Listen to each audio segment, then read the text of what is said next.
సీకట్ల సీతుల్లా బతుకుతున్నాం ఈ చిన్న గుడిసెలలో, కంటోలు బియ్యమే తింటూ ఉన్నాం మన ఏళ్ళలేదురయ్యా.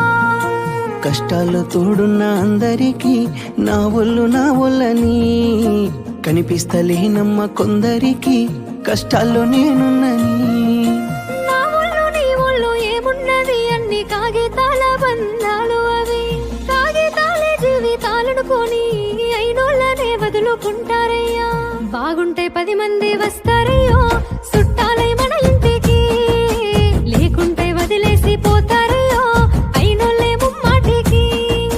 చూస్తున్న చుట్టంత కళ్ళతోని జరిగేది నాటకమే,